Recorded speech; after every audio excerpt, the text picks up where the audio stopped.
logo, Cáspita.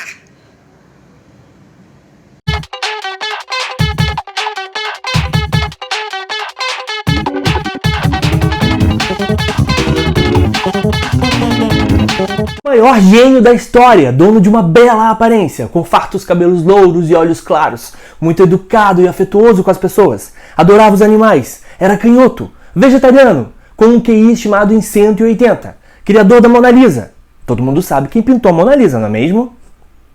Pintou o quadro da Mona Lisa. Ai, meu Deus. O Pedro Alves Cabral? Não. O quadro da Mona Lisa. Dom Pedro I? Não foi Dom Pedro I. Leonardo. Não, Leonardo DiCaprio. Nosso astro do dia, Leonardo da Vinci. Leonardo de Ser Piero da Vinci nasceu num sábado, 15 de abril de 1452, em Anciano, na Itália. Ariano Louco, como já cantavam, era polímata e, assim sendo, cientista, matemático, engenheiro, inventor, anatomista, escultor, arquiteto, botânico, poeta, músico, cenógrafo, figurinista. mais conhecido principalmente como pintor e tartaruga ninja. Eu sou Leonardo. Eu sou Michelangelo, oi! Filho ilegítimo de um notário e de uma humilde camponesa, tendo mais 17 irmãos, Léo, ainda criança, pintou uma espécie de serpente soltando fogo, algo tipo um dragão, que seu pai vendeu a um negociante de arte e que, por sua vez, vendeu ao Duque de Milão.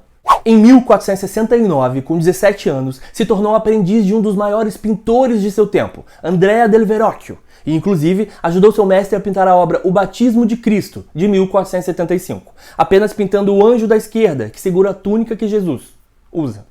De Jesus. Vou começar de novo. Deixa pra outro. Segura a túnica de Jesus.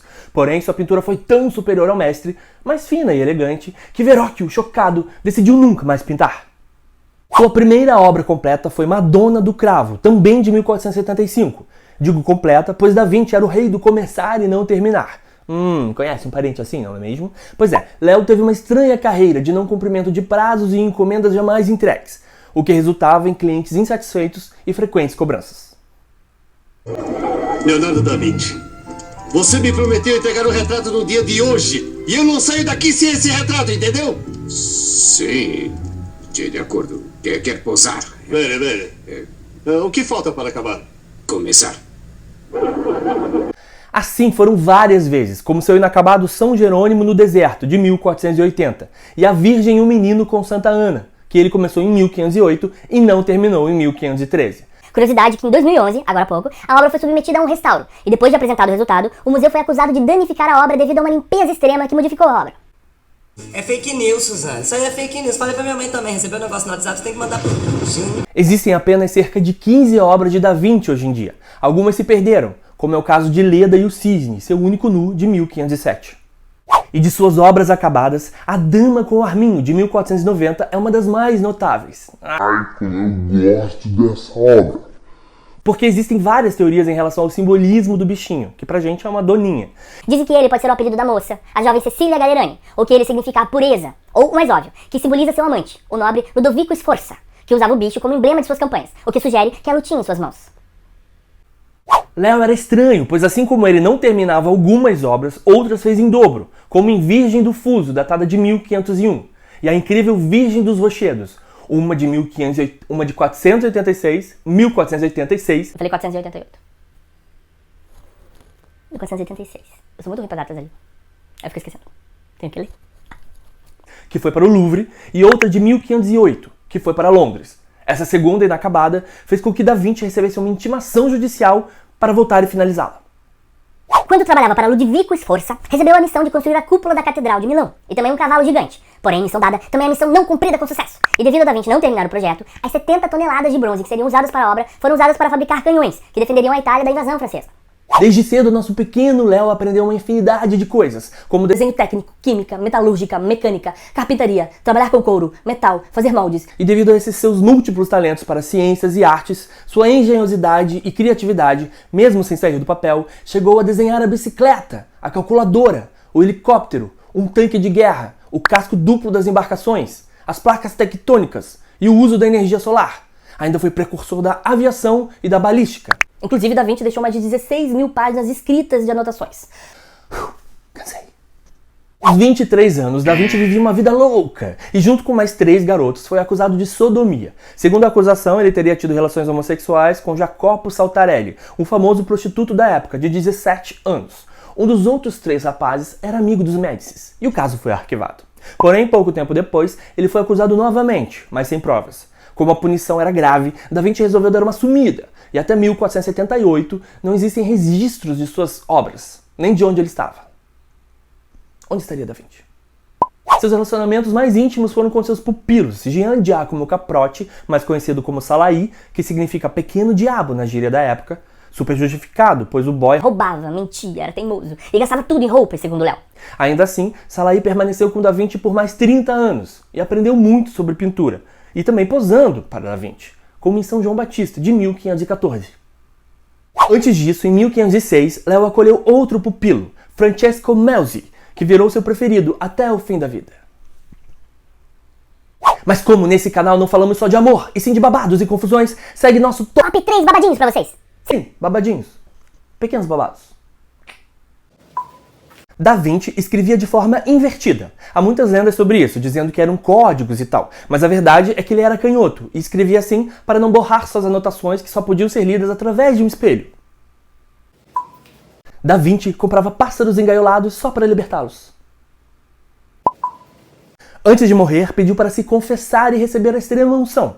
Também pediu em testamento para que 60 mendigos seguissem seu cortejo. Achei pouco. Vamos agora de top 3 babados pra vocês. A obra Salvator Mundi, de 1500, que retrata Jesus Cristo, é a obra mais cara da história do planeta, do mundo, das galáxias, vendida por mais de 450 milhões de dólares. Achei que era mais. Achei pouco.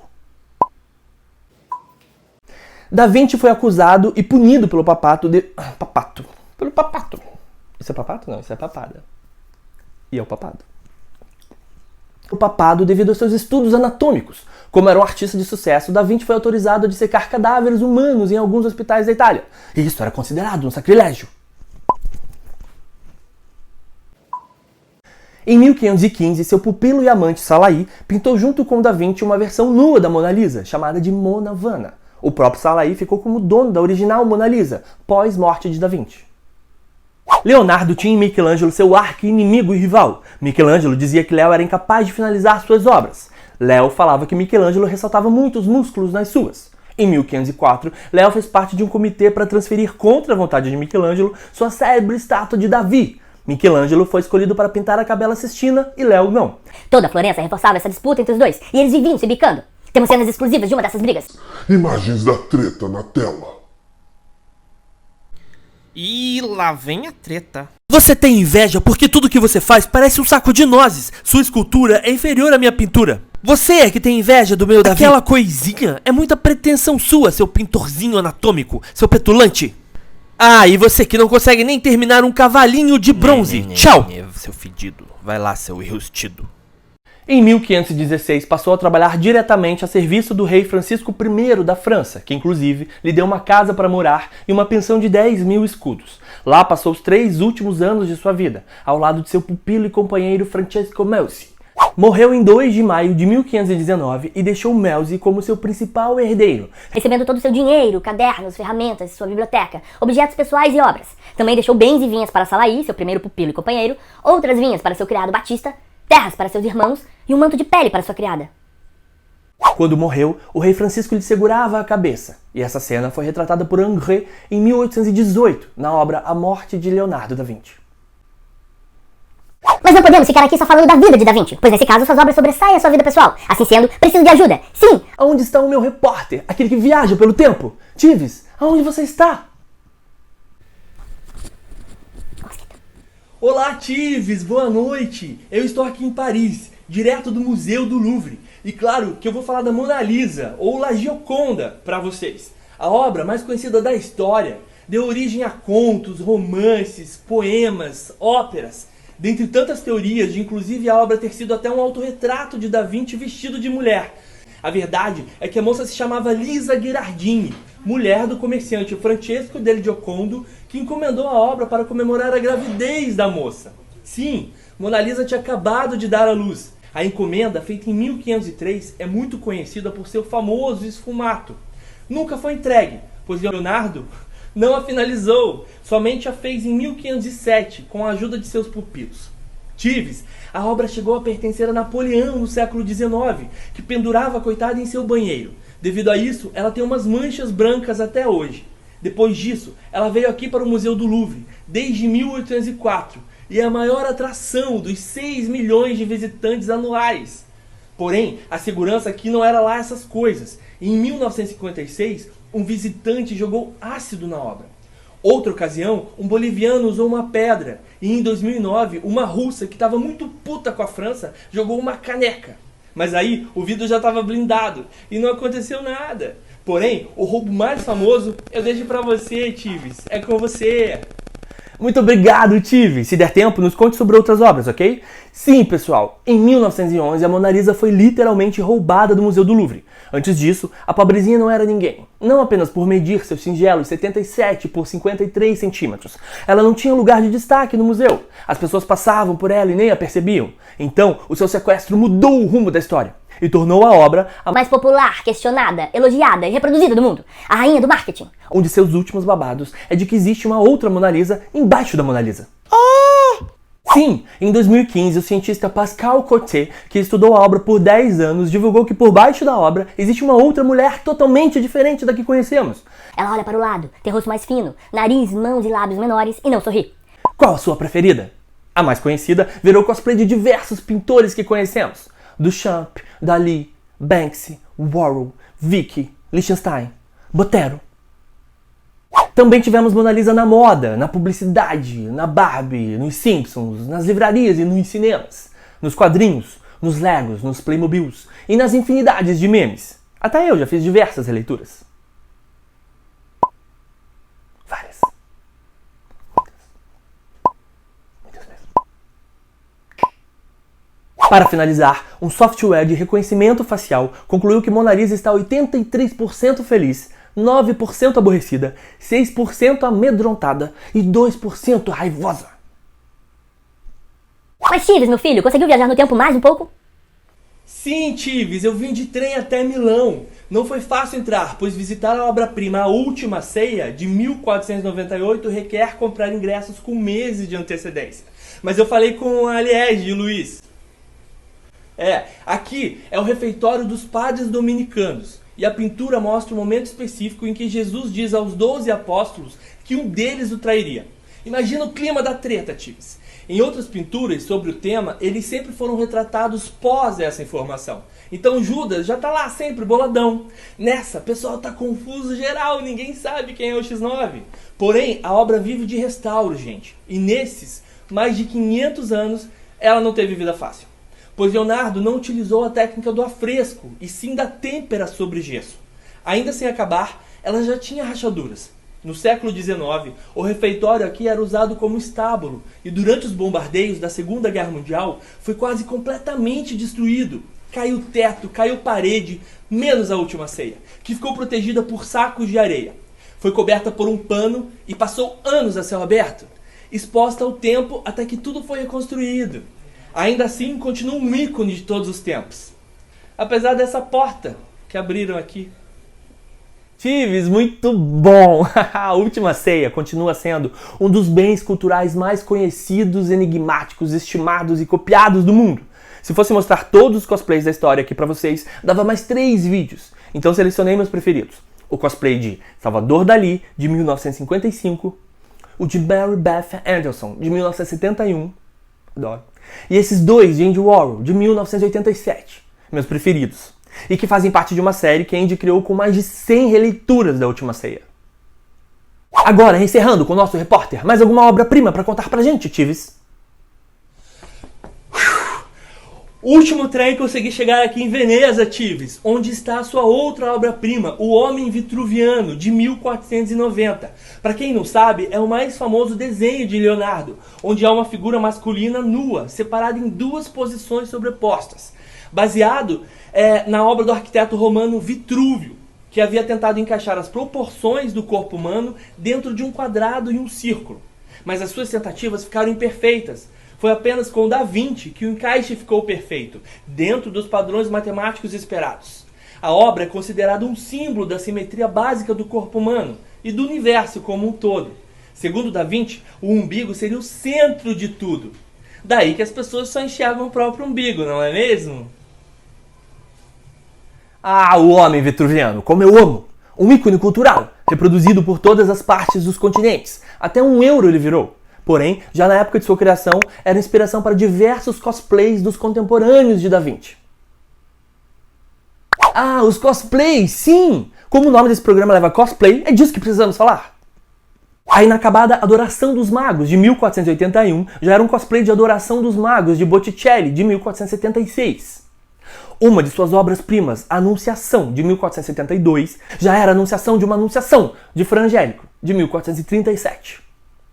Retrato de Mulher de Perfil, de 1495, é inspirado em Retrato de Simonetta Vespucci, de Botticelli, de 1476.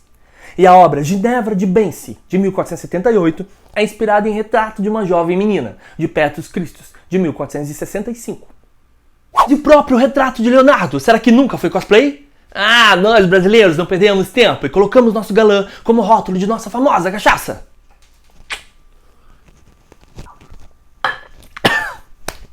Vai dizer que nunca tinha reparado?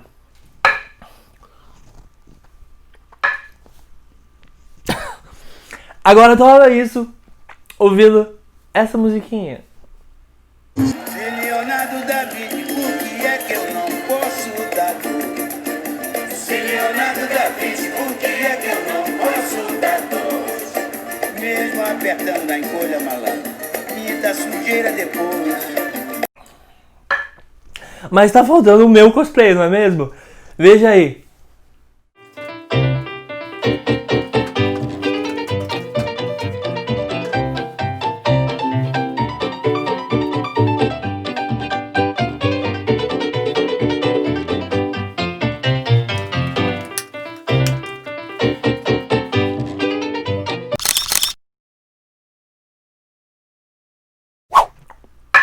Tá achando pouco? Dobradinha de cosplay pra vocês.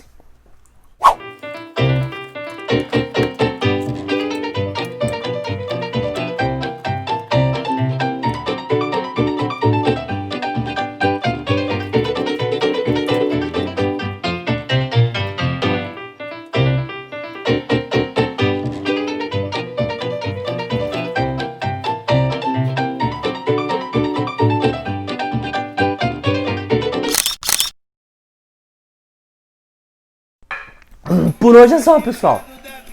Esse foi o nosso cosplay de quê? Não esquece de dar like, se inscrever aqui no canal, ativar o sino, divulgar para os seus amigos e me seguir nas redes sociais. Um beijo e até o próximo.